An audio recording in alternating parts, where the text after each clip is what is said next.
Hi, everyone. My name is Heide Banks, and I'm really nervous, which is interesting. My job in life, a job I have, is I'm a nationally recognized relationship expert on television. So I go on television before millions of people, and I don't even break a sweat.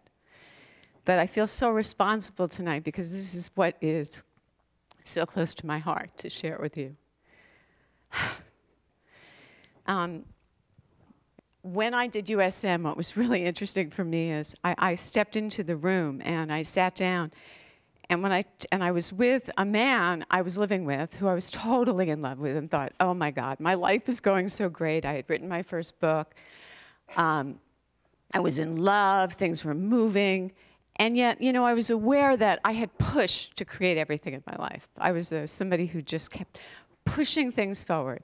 I know that goal line, really. Nothing was going to stand in my goal line. So I had the man, I had the house, I had the relationship. Make it through the first year. Second year starts. The guy I was totally in love with, he became my relationship project. We ended. I remember the day they announced, you know, we had to pick this project. And I was like, well, what's going to make the difference for me, really make the difference? And I kept looking at it. And looking at it. And my relationship project, as I said, became the man I had been in this relationship with, because it was just a really tough breakup. And I went, what could it be? And I realized the thing that would mean the most to me was I had had a terrible relationship with my father. And I said, if I'm going to really do something to change it, it's not going to be in getting my book on the bestseller list or, you know, creating a new relationship.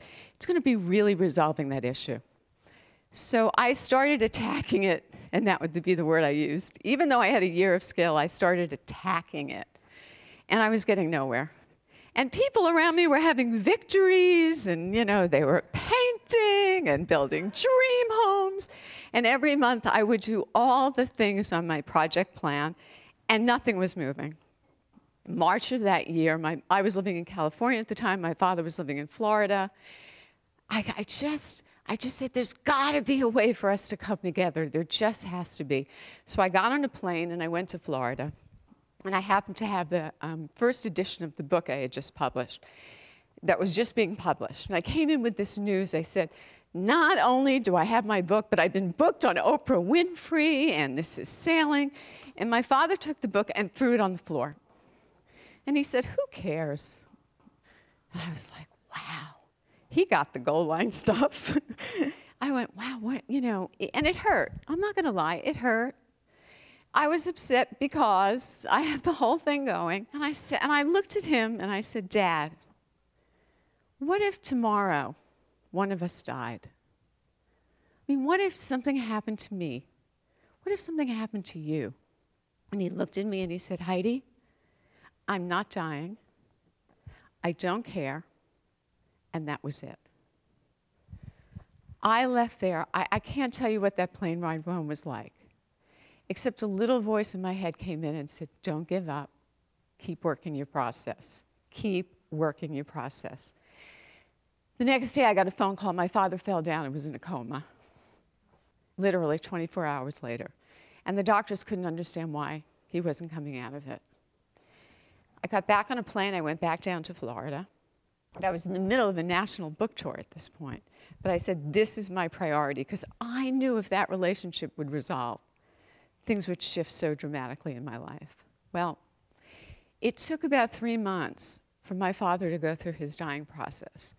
But the last week of his life, because of the skills and because I had really learned to listen, I heard a voice, and that voice said one thing: don't leave his bedside. This is it.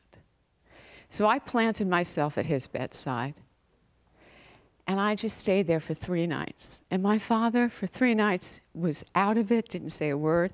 I just held his feet. I slept in the room, and I said, I'm not leaving. Somewhere about the middle of the night, probably about 3 in the morning, my father woke up. And he looked at me, and he said, is that you, Heidi? And I said, yeah. He goes, I never saw you. Will you forgive me? I never knew who you were. And I looked at him, And the only words I could say were, "Can you forgive me?"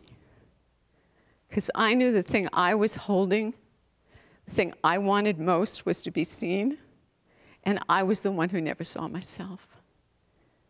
And from that moment forward, everything changed. My father died within a half hour of that conversation. And if it wasn't for this school, I never would have had that experience. So if you're sitting on the fence, don't. This life's too short. It's just way too short. Thank you.